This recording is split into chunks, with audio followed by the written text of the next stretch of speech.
Good evening, I'm Victoria Sheehan. Thanks for joining us and happy Easter Sunday. Before we get to the celebrations of this holiday, we continue the coverage of Mal Moore's passing just 3 weeks after stepping down from his position of athletics director. In tonight's top story, his co-workers and close friends react and mourn the man they call a legend. As the skies drizzle down rain, the campus is quiet. It's Easter weekend and the last day of spring break, but the campus has another reason to feel somber. He was a genuine person. I mean, he was very consistent. At the age of 73, Mal Moore died Saturday due to a pulmonary condition, but his love and dedication still breathe strong. Well, Coach Moore had such a great impact. First, he was such a great man, great person to be around.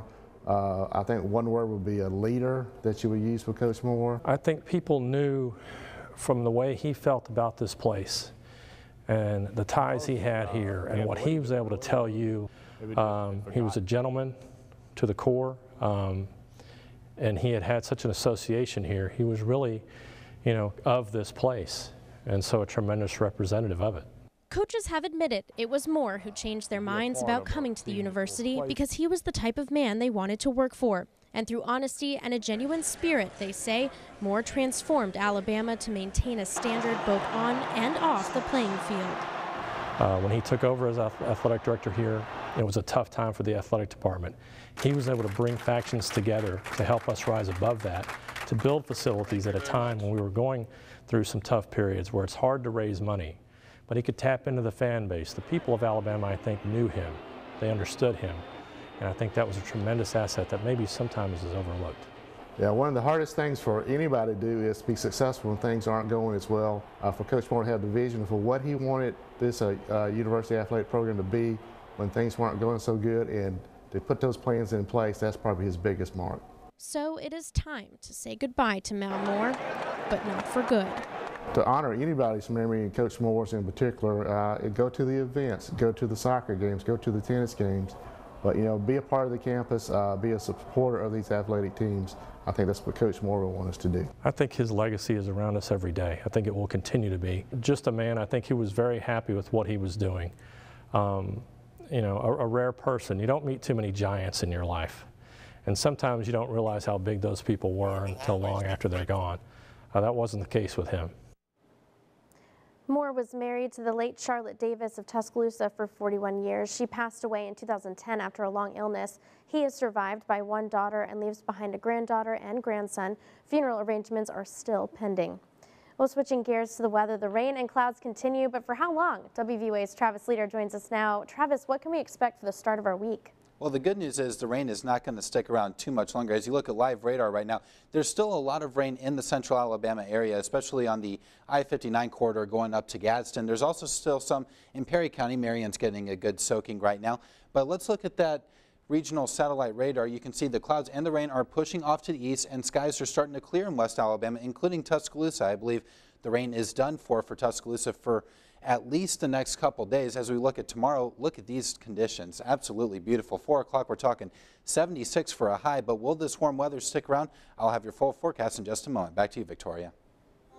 On your education watch, Governor Bentley is calling for a pay raise. Bentley has recommended that the legislature approve a 2.5% cost of living raise for the next school year and calls for a similar raise for the next 2 school years. Bentley said the raise is reasonable because the state's economy is improving and tax collections for the education budget are up. He has not recommended a raise for state employees paid off the general fund budget since that budget is still lagging. On your health watch tonight, an outbreak of E. coli has left at least 24 people sick. No one has died, but 8 people were hospitalized. The CDC reported illness in Alabama along with 14 other states. An investigation detected E. coli in an open package of Farm Rich frozen chicken quesadillas at one of the ill person's homes. The Rich Products Corporation has recalled quesadillas, mozzarella bites, and other frozen products made in November. Well, a new plant will start operations this week. Polyplex is waiting for its certificate of occupancy to open its new facility in Decatur. The plant will make the polyester film used in potato chip bags and other food packaging. Around 100 workers have already been hired, but the plant expects to have a total of 150 workers. Well, if you're traveling in Birmingham, you may soon see road detours. The state is getting ready to repave 10 miles of Interstate 20. It's the section of road where Interstate 20 crosses I-459 and joins back to Interstate 59. State officials expect the road work to begin on April 8th, but that date could change depending on the weather. Eastbound lanes will close first. The construction is expected to take 180 days to complete for east and westbound lanes.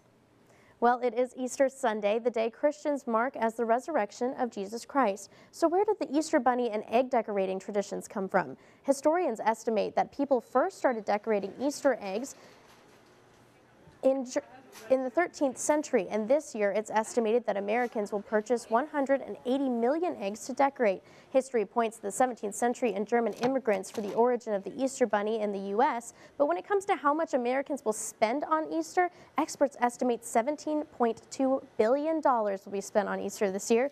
Reports show that 88% of parents make Easter baskets for their kids, and the world's largest candy company will make $16.8 billion this Easter season. Well, it's also the biggest weekend for church attendance every year, and churches all over West Alabama got in on some Easter fun.